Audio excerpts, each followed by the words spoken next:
Hi, I'm JJ. Welcome or welcome back.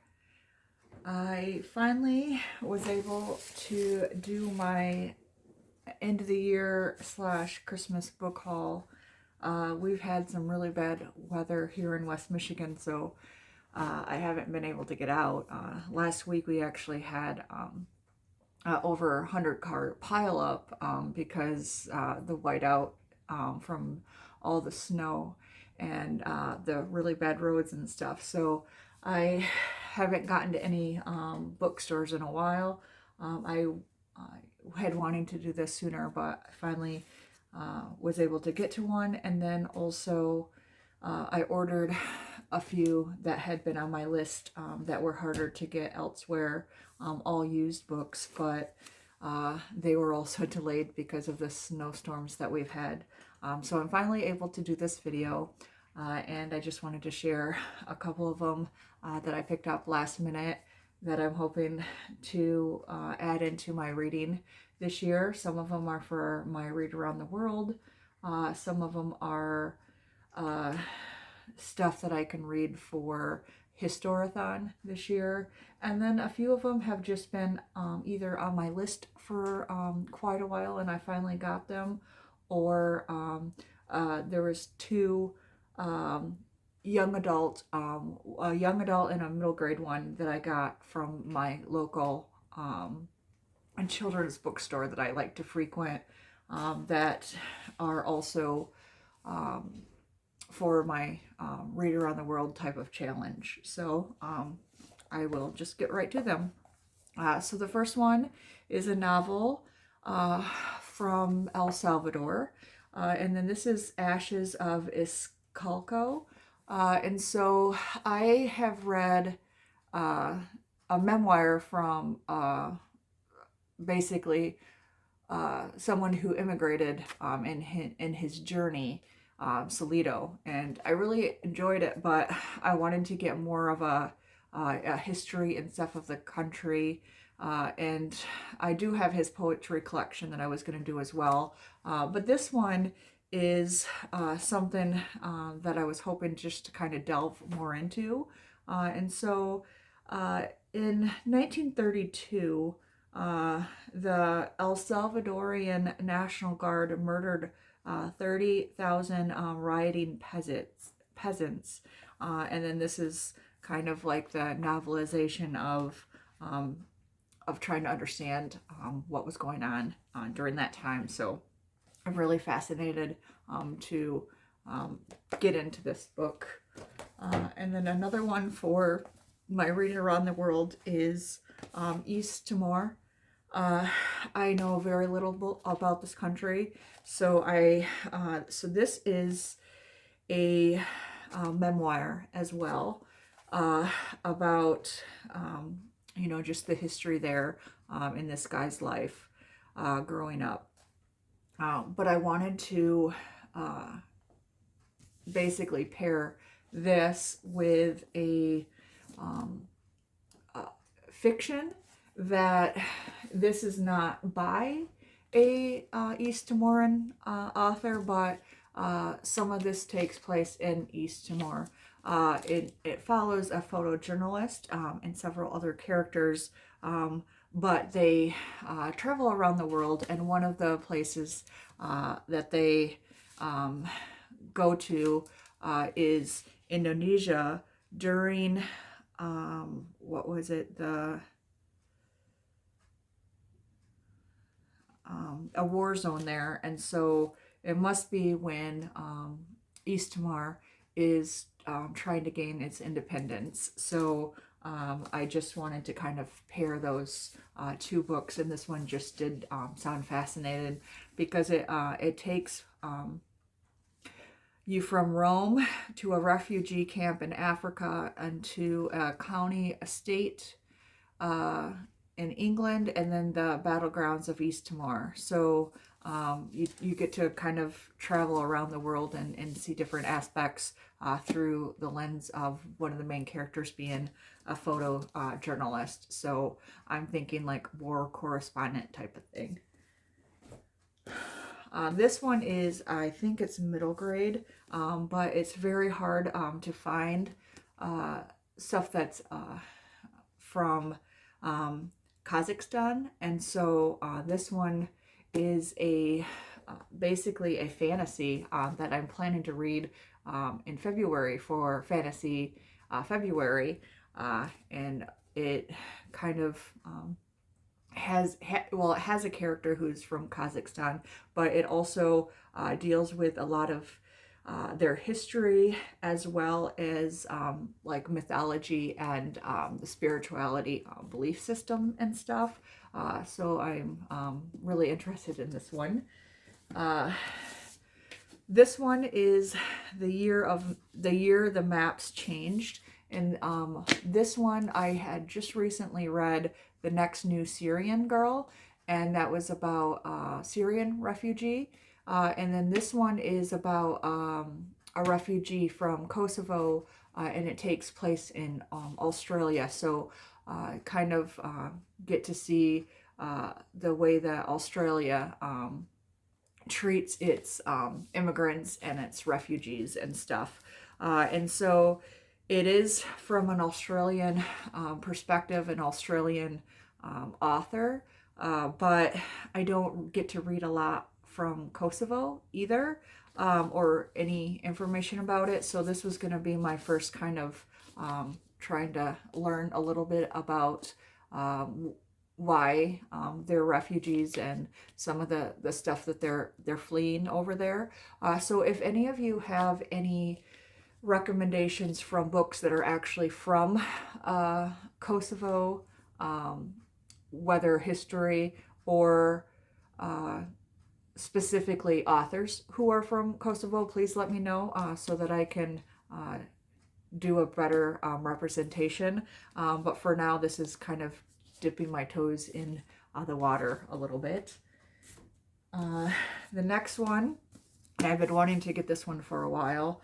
This one is I Feel No Peace, and this I'm gonna probably really butcher how to pronounce this, but the Rohingya fleeing over seas and rivers. So this is the people, the Rohingya people, who are fleeing from Myanmar, Burma, and they're the Muslim minority there.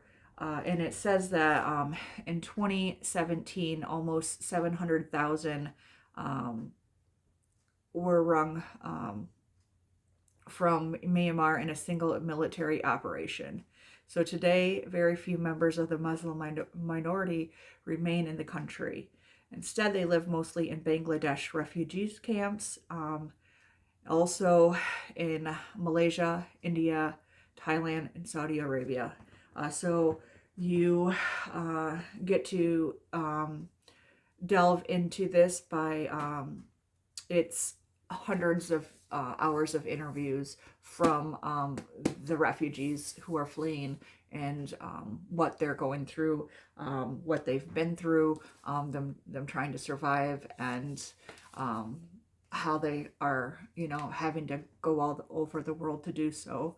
And since I've been reading from that area, and also in this year have several books that I'm going to read about Burma, this is a necessity for me to understand more of the situation there. Next to last one, this is Bury Me Standing, and this is also a memoir about the Roma people, and so this is a history of the Roma people, and I'm planning to read this where it fits in with Historathon, because it's going to take the history of their people leaving India and traveling, and basically leading up to and probably hopefully beyond Hitler's concentration camps, and trying to exterminate the Roma people. One of the many type of people that he was trying to exterminate, but one that's lesser known or lesser talked about. And so this is a memoir. And so I'm looking forward. There are pictures and stuff in here. And I will be including this once I do my probably fourth quarter history. Oh, good, there's some highlights and stuff. I like books that have been loved before, because then I kind of can understand what other people saw in it and appreciated and wanted to take away from it. So I'm looking forward to that. And then my last one is one that I had been wanting on my list for a long time, and I finally got it. And this the Tartar Step. And I'm really excited about this one.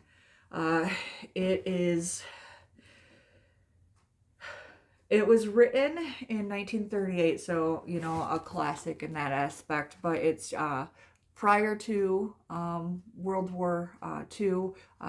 The writer sees that the world is once again on the brink of war, and he writes about this soldier who has to take up posts in Tartar Steppe, and how he just sits there waiting for the enemy to come, and the loneliness and the anticipation, and just all that that goes into being trapped essentially in enemy territory, waiting for enemy to come, and not knowing what to expect, not knowing if you should hope for somebody to come, or just waiting for your time to be done there.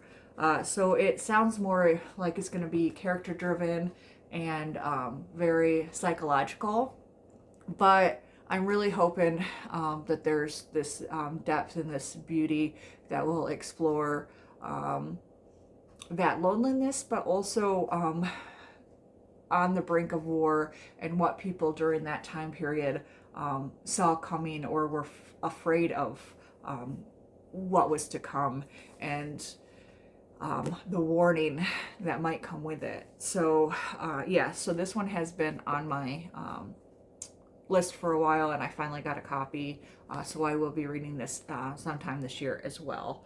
And this was by Dino Bizzotti. I haven't read the names of anyone. Bury Me Standing is by Isabella Fonseca.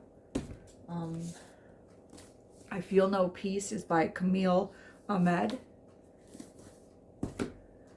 The Year the Maps Change is by Danielle Banks. Batu and the Search for the Golden Cup is by Zira Norazabi and Lila Kalaus. I'm sorry for really butchering all of these names. I'm trying to read around the world, but I can't pronounce everything. Mark Lee has The Canal House. The Crossing is by Luis Cardozo. And then Ashes of Iscalgo is by Clarabelle Alegria and DJ Flackle. And I believe that it was a husband and wife, collaboration. So the husband is an American, and then Clarabelle is El Salvadorian. Anyway, that is my book haul, and I hope that you at least found something interesting. As I make my way through these, I will definitely be reviewing them and letting you know more of what I think. But once again, if you have any, especially from Kosovo, and I think that, especially an author from Kosovo, I would be very interested. But I am trying to read around the world, so some of them are harder to find. I've been having a hard time with, like, um, Estonia, and I did get a Lithuania, but I'm trying to get Liechtenstein, and I can't find anything from like the smaller European countries. And I've been doing pretty good on South America, and kind of Northern Africa, but like Central Africa has been a little harder for me to find. And then some of the countries uh, uh, in Asia, especially the besides the Kazakhstan one, some of the other stands have been harder. So, any recommendations you have for lesser known books, lesser known the smaller countries that people aren't talking about, so that I can get some, I will be very grateful and add them to my list. Anyway, thank you. Happy reading, and have a great day.